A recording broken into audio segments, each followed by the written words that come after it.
New Thought Media Network. We are a global broadcast network of positive music, media, and entertainment, inspiring humanity's evolution along the journey of enlightenment and creating a world of love, peace, empowerment, and prosperity for all. New Thought Media Network. Positively inspiring. Welcome to Ministers Talking a weekly program where Rev BRZ and Rev Z and their guests chat about current affairs, world events, spiritual principles, and any old they want to talk about. Based on the New Thought philosophy and ancient wisdoms, Ministers Talking shares a visionary perspective of the evolving spiral called spiritual living. Join us each week as we explore the emerging paradigm of life on planet Earth and beyond.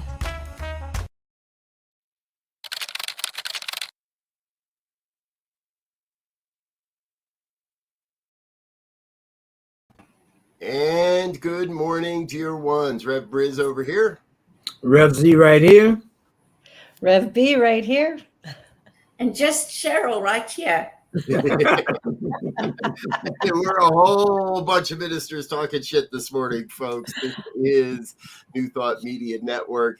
This program happens every Friday morning, 7 a.m. Mountain Time. We're so grateful that you are with us. I want to start today by sharing the fact that we had a purpose for today's show. We were going to come on and celebrate Rev B and Cheryl on their brand new program here on the network called Spirit Cafe, Courageous Conversations for Changing Times. And as you would have it, well, something a little bit bigger in the world happened yesterday, and everybody's talking about it. And we would be very remiss if we didn't talk about it. And that is the fact that American football started last night.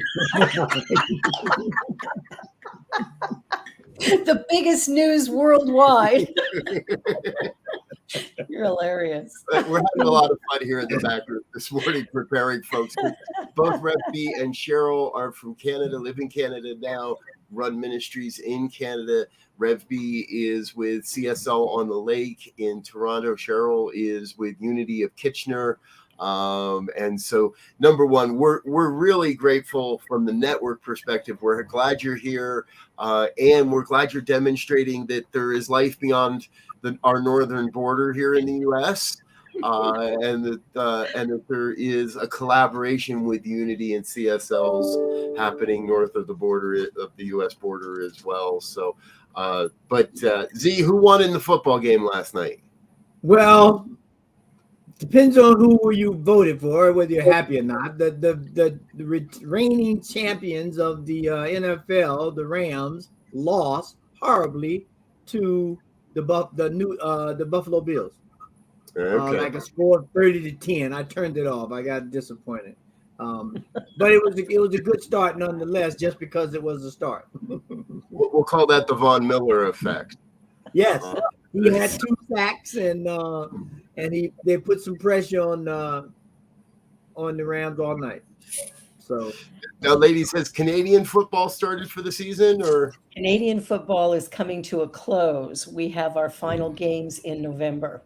So we start earlier, and we're a little colder up here. That's true. Well, not maybe from Denver, but get beyond Colorado. It's like, yes. so Yes. we have preseason in June, and so we've run our season. We're getting into the finals now, and the final game is, I don't know, right around your Thanksgiving, I believe. Gotcha. Okay. Yeah. So we're and I haven't been following it. I've been too busy setting up this new center and doing shows on New Thought Media. It seems like there's a corollary here, because I'm not sure which has more relevance anymore, football and sports or the monarchy. But that's what we're here to talk about today, folks. We do want to send peace and blessings to Queen Elizabeth II. She made her earthly transition and allowed herself to go to the greater dimensions of living this yesterday. If you haven't heard that news, you've been hiding underneath a rock. No kidding. But we've been exploring already this morning a whole lot. The relevancy of the monarchy. Is it time for a change? Will the public even accept Charles as a king? I've heard more than a few people already say it sort of, hurts the mind to say King Charles III and things of that nature. Obviously, we'd love to hear from you. Please feel free to share your comments in the comment box. But let's open this up. What do we think? What's next for Britain, the UK, the monarchy? Ideas? I think King Charles, that's like having a hairball in my throat to try and even say that. I think he should abdicate, and that King William should be the person who takes over the throne. I don't know. And the monarchy, really, like the whole colonialism thing, I have a whole problem with all of it. So. Well, have you ever heard of the monarchy being referred to as a business or the firm, right? And Yes. so in my mind, the best business decision would be to bypass Charles and let Prince William become king. To me, that would make a good business decision. Yeah. We still have a connection here, which is, you don't have in the US, but we have in Canada, where our Governor General is head of state, and that person is the liaison with the Crown in England. So it's like there's still some energy there. So King Charles does not sound like a good choice. Good choice. And I also feel for him because he's been prepared for this his whole life, right? He's always thought that he's going to be the next king. And here he's 73 years old. I remember, I think it was last year, there was talk about whether Camilla was going to be called queen when Prince Charles became king. And, so there was all this kind of discussion. So it seemed like that was the way it's going. And again, is that the right decision for the business, for the firm? My perspective is that it's really about ego or the good of all, right? Because I think from the public's point of view, they would be more likely to accept Prince William as king than Prince Charles. It's interesting. I heard the term Camilla will be called the Queen Consort. And I've always had a bad concept of that word consort. So I looked it up, right? The one definition is a wife, husband, or companion, in particular the spouse of a reigning monarch. The other is habitually associated with someone, typically with the disapproval of others. Wow. So, poor Camilla, if this all goes through this way, which is what should, or what will happen if they follow their system, this poor woman's going to be set up as the queen that nobody believes in either. Her whole title is you're married to the guy, but you don't deserve to be there. And and there's what about the love fact for Diana that what about the fact that they both divorcees? I mean, really, who talks about that nowadays? True. Yeah. And when one of the things I look at is from the whole perspective of colonialism, and the idea of having subjects. In my mind, you change the subject to slaves, and it's not too far off. This whole idea of one person or one family having the wherewithal and the wisdom and yada yada yada to dictate, for the most part, how people should live their lives, instituting moral precepts and those kinds of things. From a point of privilege, that is, exactly. It becomes very interesting to see where we're heading with this and how it will affect global affairs, because that's what we're talking about. I mean, the Queen had an immense network of constituents and allies and friends and all of that around the globe. Yeah. And most of it was good. I mean, I don't know a whole lot about the Queen because I didn't follow it, but from what I do know, she was well respected. She was, a good decision maker, a good plan. I mean, she was a good leader, from what I understand, and have interacted with news events and historical events. To think that she took the crown at 25 years old. Now, just think about that. Yeah. I got a 25, almost a 25-year-old and a 22-year-old. They're sharp cookies, no doubt. I mean, but I don't know if they'd be ready to run a country right now. So, Well, and of course, she was prepared for it from birth, probably. well, true that. Going up as, a daughter, Yep. where there was no sons.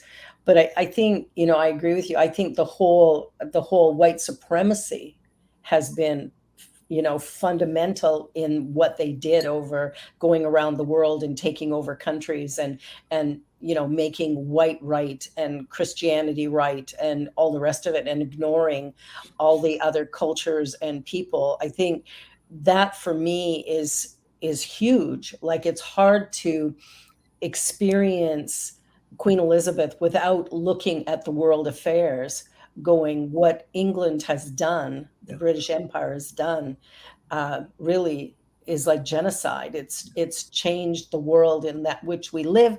And maybe this is a great way to begin to get rid of the whole colonialism and begin to create a world of harmony and peace. Change the game a little bit. Yeah.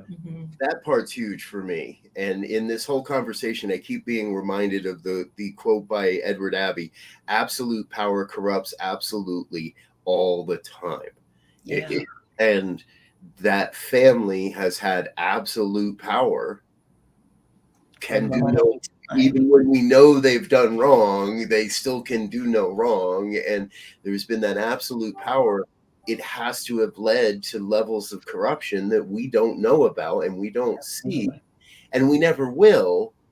But the nature of the universe is, you give someone that much power for that long, it's going to lead somewhere. Yeah. All right, let's stay on the concept that Queen Elizabeth II, maybe she was able to avoid that corruption. Maybe she's been able to stay clean of that corruption. The whole family has not, but maybe she has. And let's give her the benefit of the doubt and say that she did.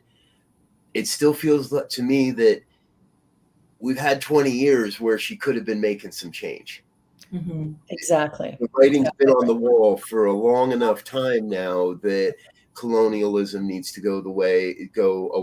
The overall, that mighty rule of absolutism is dying out across the planet. I think I would have liked to have seen her do a little more in that arena, because it seems to me like the monarchy is really pomp and circumstance. And yeah, I give you my opinions, but nobody actually has to follow them, and they're not law, and they're not edicts, they're just opinions. So if the monarchy is going to stay, I think the only relevant avenue is if it stands up for social change. It has to. It has to. Absolutely. And I think Prince William and Kate would certainly be the leaders of that. Yeah. It's hard to know, everything when you on the outside looking in, and we know the media presents things in the fashion that they choose to present them. And so, of course, when you're watching different news stories, you watch the BBC or you watch CNN or you watch the CBC up here, you're going to get very different viewpoints on exactly the same story. So perception is such a big part of everything. And I think as we look at the monarchy, I think it's time really, truly to dismantle it, because it is just a figurehead at this point, but there's still power there, and it's influencing the whole, the whole energy around the world, where we're trying to shift out of this place of white is right or Christianity is right. What baffles me is white people aren't even the majority. Christianity is not the majority religion. and yet somehow it's filtered its way to the top. Which I think when we look at Britain and just them going around the world and taking over countries and making their way the right way, I think that's been the foundation. So in order to dismantle this and create a world that actually does work for the best of all people, maybe monarchy needs to go by the wayside and we create a whole new reality. Well, and I'm sorry, go ahead, Cheryl. Well, I'm just wondering if it's the right time for that. It's a sign of what was done then and what's being done now is a sign of our consciousness expanding, right? And it's a sign of the collective consciousness. And so for me, when I think about that, I think that there's a real opportunity here for William and Kate to create some change. Absolutely. And people do respect them and they are liked. And so they could play a real role in creating that change rather than just disappearing into thin air. Well, and I agree with that. And going back to a foundational point that Rev B was bringing up is that, how did this idea of Christianity rise to the top, and there's and the monarchy, but when you look at it, there's always the tort, if you will, by Christianity that Islam was spread by the sword, but in actuality, it was Christianity that was spread by violence and force through the Crusades, through the monarchies, and this whole idea of I will take you over, you will be my subject, and your religion and your lifestyle and your culture will be retrofitted to mine. And if you don't, succeed, then there are consequences called just horrible things. I'll just leave it at that. And so, so when you have that kind of colonial power and that power is based and built on this idea of a religion or a way of life, which it was, and it was very, when we look at the early roots of Christianity, it was very class-based, right? Of who could get religious. Religion was important, but based on your class, you could or could not get religious training. And if you were in a lower class and you wanted to get that religious training, you had to abdicate your life and go to a monastery or go to a nunnery. And so that would even fuel you more to the subjective idea of the colonials. So we really need to look at these things, I believe, fundamentally and at their root foundation to understand how they continue to expand and how they continue to subvert a world that works for all. Mm-hmm. Well, and it's, when I look at Canada and I look at the treatment of the Indigenous peoples, as the people landed here and decided to take ownership of this country, and watching what religion has done, taking children from their families and putting them into residential schools and forcing them to give up their language, give up their culture, give up everything they've ever known, including their families, and then now finding these graves filled with dead children. It's, for me, it's genocide. And how do we condone that? And we're looking at how to create harmony and love in our world. I think we have to really take a look at everything that has gone on. And we can't change the past, but moving forward, we can begin to make some changes that make a big difference. And I'm not sure about the US, but I know in Canada, we've got reservations where they don't have water. Mm-hmm. A basic fundamental of life. And we're in a very prosperous country. We have a lot of water. And somehow we have groups of people who can't access it. Yeah. And that to me is still a crime. It's still furthering that whole idea of colonialism and genocide. And when does it change? When does it change? How do we change it? And I just got to say, don't talk too loudly about that water supply, because the West will come up there and claim it real soon. If you tell us you got it, we're gonna come get it from you. So just be careful. It's already in the works. What they'll do, because the West has rights to some of the Colorado River, they'll start routing every river and every water source from Canada through the Rockies. Wow. Absolutely. Yeah, because there's a shortage in California for sure. And, watching the things, and there's some places in the US right now that are having trouble with their water because it's polluted or whatever. And it's frightening to think here we are, very prosperous countries, and but that I would submit that whole idea is initiated and fostered by this whole colonialism. Yes. In terms of going, because when you look at how colonialism spread, it was going to select locations to take the resources, right? Absolutely. And when they came in to take the resources, the play was this: oh, you are savages or uneducated or whatever, and we need to civilize you. So we're going to give you Christianity and our Lord and Savior Jesus Christ, who died for you on the cross and so forth, right? And trinkets, while I took all the platinum, the gold, the uranium, the cocoa plants, you name it, wherever they went, they took it. Absolutely. And gave trinkets, didn't even give decent jobs to mine the resources, and then subjected a whole group of people to an idea that from the get-go looked at them as less than. Exactly. And so now how do you battle that? How do you dismantle that? How do you elevate those people and countries even and land mass even more to be relegated back, as we're saying here with the indigenous people? How do we give this stuff back and pay them equitably for what has been taken for hundreds of years? There is no repayment. There's no way to repair what has happened. I think, though, moving forward, when we think about spiritual principle and we look at the cause of life and the fact that all of us are powerful, what I love in our teaching is that we educate. Yes. And I think through education, we can begin to strengthen those who have been harmed. One of the challenges we face, though, is the people who've been harmed the most often are very reluctant to participate in anything they deem religious because they've been so harmed by it. So, finding ways, as I look at my ministry and how I'm working to create scholarships for people and to create opportunities for them to find their power and begin to express it. We all have it, but it's when you've been beat down, it's hard to believe that you have any.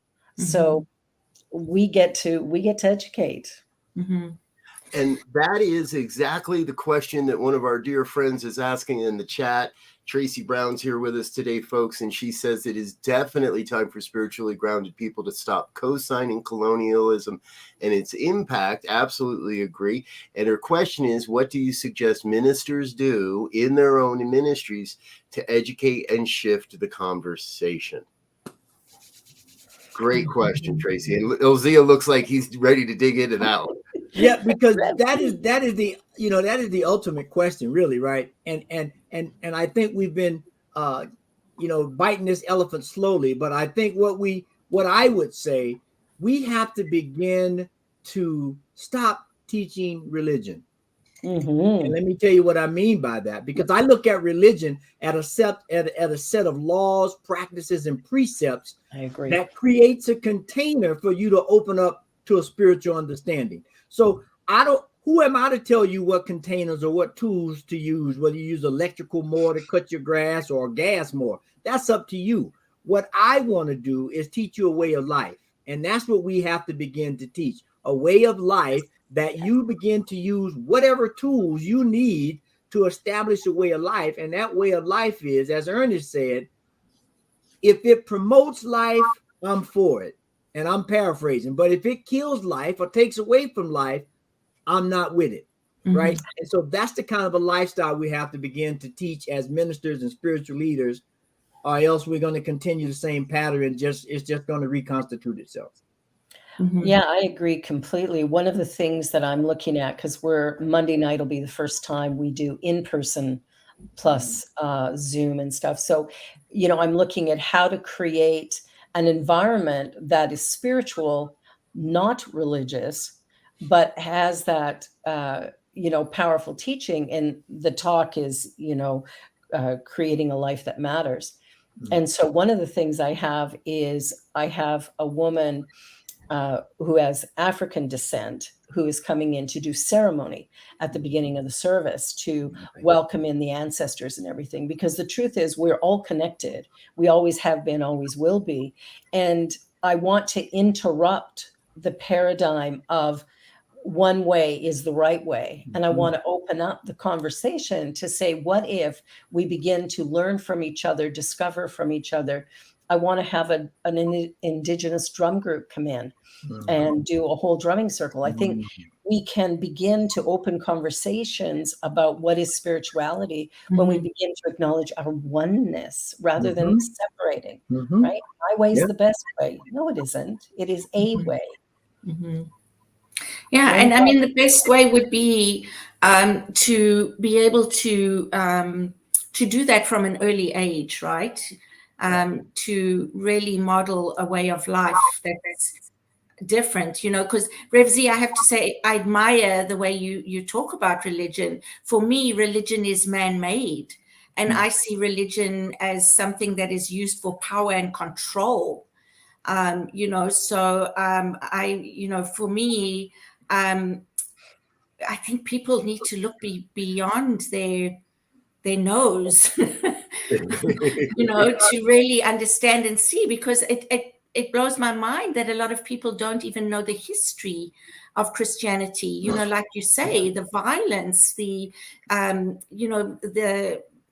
do you call it when they had? I think it was called concubines, and things like that. And I'm like, people don't know about that history, and yet they just blindly follow a religion. And to me, spirituality comes more from experience. It comes from going through hard times, having that contrast, right? If we don't have that contrast, how do we know what's good or bad, or for us, because it may be different for someone else. And so, yeah, I think that we've got to move beyond that now. It's time. And I think Tracy answers your question in many ways in the question. Part of it is educate and conversate. Absolutely. Have a class about the detriments of the harm that colonialism has done over time to various people. Educate, have conversations, bring together circles. But I think there is also that action piece that says, and I've been hearing this a lot this summer, New Thought has got to stop our bad habit of cultural appropriation. Yes. I get it. We see a drum and we think, hey, we know what to do here. And so we put a bunch of white folks on stage to create a drum circle and then try to label it as native. Or we have one black, we have our token black guy in the back corner who we force onto stage every February. Or we've got to. I was in a community this week that this past Sunday where they had 100-year-old community in the heart of Denver, and they actually opened with a blessing and an appreciation to the native tribes that occupied that land originally, as far as we know, originally. This community is admitting we're very white and we're very old and we don't know how to change, but we want to. Yeah. With willingness, we can do it, but we've got to start by stopping the habit of thinking we're the expert on everything out there and bring in people from other cultures. Absolutely. And, I thought to myself, I looked back at this church and I looked at their bevy of guest speakers in the past few months. I thought to myself, I'm not seeing an awful lot of color. And I know an awful lot of great color around Denver that'd be happy to come speak with you folks. So we have to set our intentions. We have to educate people that what has worked is not what's going to work. And let's start experimenting, but let's not take over people's culture. Let's bring them in to represent that culture. Absolutely. And that was exactly what I've decided to do with my community. Because I do have a white woman who is an excellent drummer, who has worked with Indigenous people for years and years in drumming circles and stuff. And she's phenomenal. And I won't have her do it. Right. Because it would just be inappropriate. So, we have to actually model the behavior that we say we want to have. And I'm 100% in. And real quick, I applaud you. Find that she's probably the woman to find the right people to lead that for you, right? Yeah. Oh, absolutely, yeah. And I applaud that, Rev B, because what we as spiritual leaders who are conscious enough to understand that we are out of balance and a whole lot of stuff. I won't be so presumptuous to say everything, but we are out of balance in a whole lot of stuff. And for us to begin to sway back the other way, to get that pendulum, we need brave, courageous people to not only make statements, because there are a lot of statements being made, but to also have some action. And so I applaud you for taking that stance, and I just heap mounds and pounds of blessings and energy and all kinds of stuff on your ventures and center and whew, I'll have to come to Canada and visit. Yes, come. Come and be a guest speaker with me. I love that. We're, the journey is one of really, I keep telling myself, I don't know what I don't know. And the only way I'm going to find out is having conversations with people that I may not have had conversations with before, so that I can come to understand what I don't know, and then to respect and admire what they've got going. Like, I'm looking at having South Asian dance troupes come in and do some dancing and some singing, and I love South Asian stuff, and just bringing in all different cultures and people to share. Because if we go back to the golden rule, right? Do unto others as you'd have them do unto you. Every religion has that same rule, and yet who's practicing it? And my mind just flashed to, there's a whole lot of priests in North America that don't want to live by that. They would not want to be done unto as they have done unto. And yes. Exactly. Hey, folks, if you're wondering what you stumbled into, this is Ministers Talking Shit on the New Thought Media Network. It happens every Friday morning at 7 a.m. We are just about ready to wrap up for today. And we have a tradition of doing final thoughts. However, before that, we do want to say thank you to our donors and our sponsors for today. So give us 30 seconds to do that. Don't go anywhere. We'll be right back with our final thoughts on today's Ministers Talking Shit. On behalf of everyone at New Thought Media Network, thank you for being a member of our virtual family. Your financial contributions help share the New Thought message with people from around the world. Please visit and contribute at www.ntmedia.org/donate. New Thought Media Network. Come be you. And please like, share, and subscribe. Until next time, peace and blessings. All right, folks, you have effectively invested another great half hour in learning a bit more about how we can take a spiritual look at what's going on in our world today. Again, our prayers and our thoughts and our love and our appreciation to, well, I'm not going to say appreciation. Hold on, we're going to roll back that one. Our love and our thoughts and our prayers to the monarchy, Queen Elizabeth and her family in her passing. And here's casting the vision that if the monarchy remains, it's going to have to remain by being completely different, making major changes to the way it represents itself on the planet. And then we might have a monarchy that's valuable and worthy of being on the planet, I'm going to say. So there's my final thoughts. Let's go around the room and get some more. Cheryl, how about you? Final thoughts for the day. I have to say I agree with you completely. I think, there's a great shift that's taking place right now in so many countries, in so many places, areas life, and it's time. And if the monarchy continues, they can play a powerful role in creating change and shifting things into a different way of leading rather than of having power over. Yes, beautiful. Rev B. Well, I really think it's time to dismantle the monarchy and to look at how all of the colonialism has been created, the white supremacy, and to begin to transform that. I think this is a pivotal moment in time where that transformation can begin. The Queen has gone, and now we have an opportunity to change everything we've been doing to create a world that actually does work for all people concerned. So I'm for a whole new reality. Right on. Rev Z? Yeah, I'm just trying to take in everything you guys said, and I think for me to kind of encapsulate everything you guys have so brilliantly and passionately put out there is that I'll go back to Tracy's statement.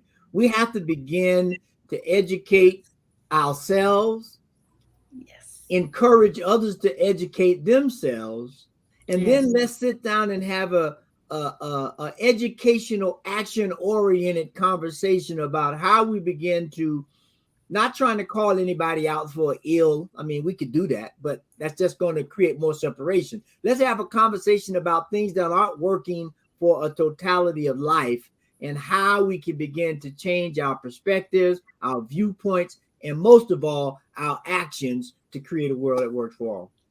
Love it. Well said. Well said. Thanks, Amen, Rev. folks. Rev B, Rev Cheryl, I hope you'll both come back and join us again sometime.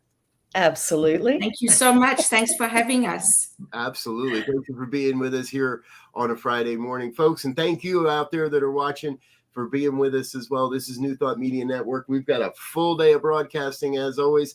Stay tuned for morning prayers at 8:15, morning sip at 8:30. Let's make sure we get it all in there today, or I don't forget anybody. Infinite Possibilities with Lindsay Leinbach at 10. Just One You with Rev B at 1 o'clock Mountain Time. You'll be back with us later today. And now the good news at 5 and our fireside chat at 6. So please stay with us. Let your friends know what we're doing here. Like, share, and subscribe. Spread the word of what we're doing. Be a part of the New Thought Media Network family. Ladies, again, thank you so much for being with us. Rev, good. Z, good being with you again, sir. We're all going to get out of here. Until next time, please make it a great day. We wish you peace and richest blessings. Bye now. Bye. Peace. And thanks for listening to this week's episode of Ministers Talking. We'll be back again next week with more commentary on current affairs, world events, and any other our ministers want to talk about. And if you found value here, please share our with your friends. Until next time, peace and blessings.